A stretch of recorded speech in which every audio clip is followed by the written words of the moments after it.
A partir de 1995 comienza a reaparecer Bolaño. La editorial Seis Barral le publica La literatura nace en América, un libro que recién acaba de salir en inglés, es decir, 13 años después, y que es, digamos, es su entrada en sociedad en España, en el sentido de que una editorial respetable publica su novela.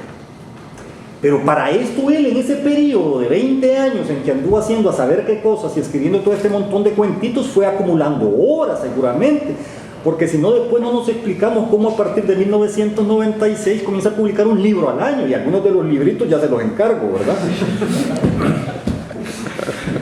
Entonces, quiere decir que un hombre que había trabajado mucho, y que había estado guardando, y que había estado y tratando de asumirse como un escritor de oficio y que vivía de su literatura. Después de publicar las llamadas telefónicas en Seis Barral, él presenta un libro a Anagrama, y entonces hay un editor que le tiene ojo, y este editor, que es Jorge Herralde, que le publica estos libros y toda su obra ahora, que se ha hecho más rico de lo que ya era gracias a la venta de esta obra, venga, valga la aclaración, dinero que Bolaño no vio en vida, pues. Sabe, este es un escritor de estirpe, y lo agarra, y le agarra todo el capricho, porque es muy difícil estar publicando una novela al año en una editorial como esta. Se necesita que el editor realmente crea en uno muchísimo, si no hay demasiada fila, cada 2 años, cada 3 años es tu turno, ¿verdad? Nadie publica un libro al año, a menos que sean reediciones de cosas viejas. Tiene uno que tener la simpatía del editor en jefe, del dueño. Y Roberto la tuvo desde el principio, tan la tuvo que el editor se ha quedado hablando de él y escribiendo libros sobre él todavía. Ha publicado libros sobre Roberto Bolaño que están en el mercado y ustedes podrían leer perfectamente, donde cuenta, donde yo vi la solicitud para la beca Guggenheim, y hay muchas curiosidades, comienzan a salir muchas curiosidades sobre Bolaño, con excepción del periodo 76-95, que queda bastante, como les digo. Pero ¿qué pasa cuando Roberto Bolaño, entonces, Herralde le da el premio, Herralde, su premio, pues, y luego Herralde lleva la novela al Rómulo Gallegos y gana el Rómulo Gallegos? Herralde siempre ganaba el Rómulo Gallegos, ya sea con Javier Marías o con Vila Matas, o con, ahora ya no lo gana, pero en época lo gana. Lleva Bolaño y gana. Pero además la novela no solo es que gana por todos estos lobbies editoriales. A veces el mundo editorial se puede parecer mucho a una casa de bolsa, o al Stock Exchange Market, que hay un montón de agentes pujando y editores para ver quién, ¿verdad? Sobre todo con los premios.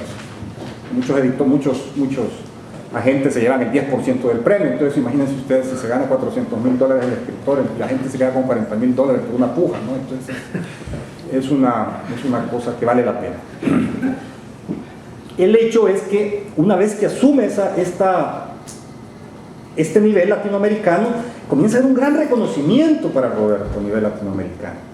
Y todo aquello que antes había sucedido a nivel local en México, que era el repudio incluso a Octavio Paz, ¿verdad?, al único poeta que reconocen de los que formaban parte del establishment mexicano, los infrarrealistas, y Roberto Bolaño en específico, es a Efraín Huerta. Con excepción de Efraín Huerta, todos los demás que tenían en esa década de los 70, ellos los atacan y van a las presentaciones, e incluso aquí en Los Detectives Salvajes ustedes verán un retrato de Octavio Paz horrible, un retrato de este viejito loco. Y bueno, y esa era la actitud, pero era porque, y lo llevaba. Ahora, es una actitud de rebeldía, es una actitud contestataria que no se convierte en una actitud revolucionaria. ¿Por qué?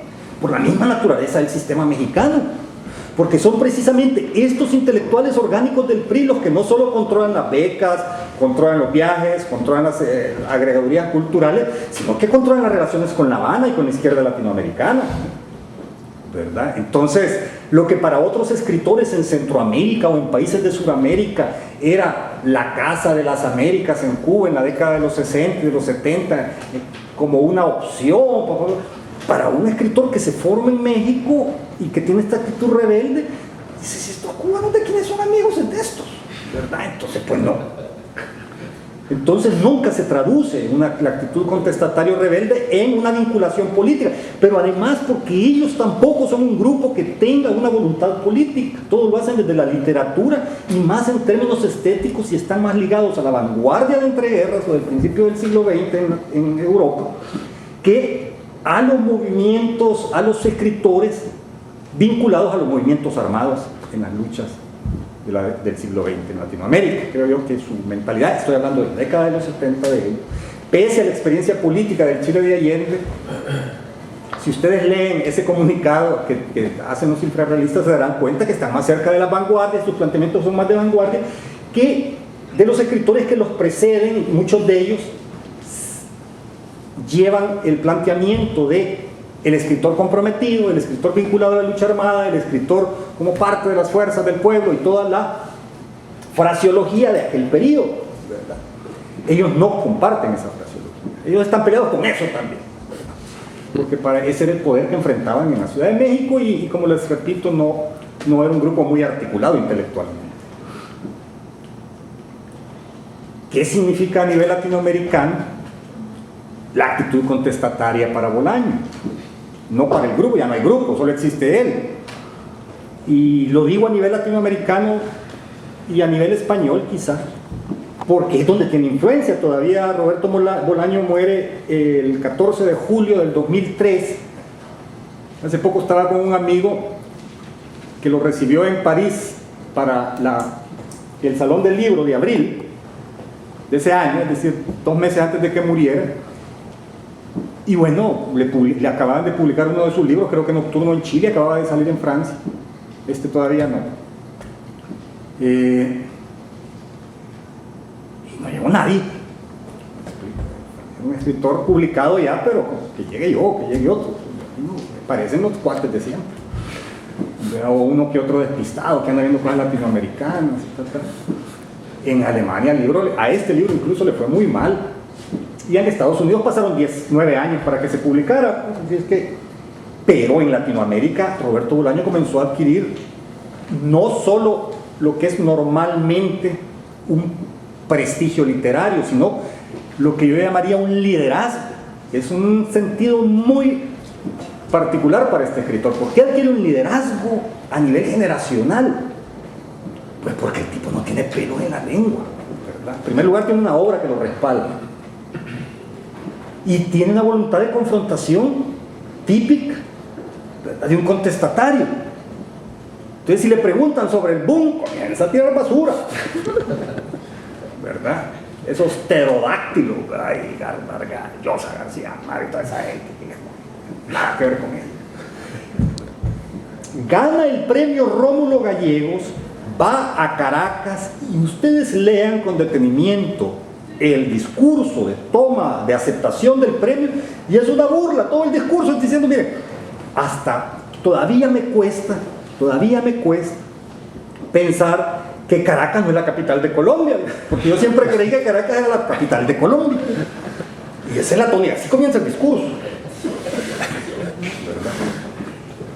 En el fondo de eso no solo hay una irreverencia, hay una burla hacia la política, pero también hay un sentido latinoamericano, que era algo que mencionaba Rafael antes, un sentido latinoamericano, porque bueno, pero al final de cuentas también, ¿verdad?, Bogotá podría ser, y comienza a hacer un juego muy inteligente sobre esto y como decir estas divisiones, ¿verdad?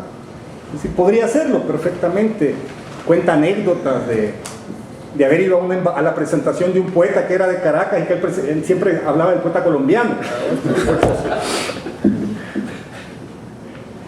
Entonces hay una actitud de provocación, hay una actitud de burla en los estándares, hay una actitud de burla, diría yo, ante digamos, el establishment cultural latinoamericano, la manera como se ven las cosas.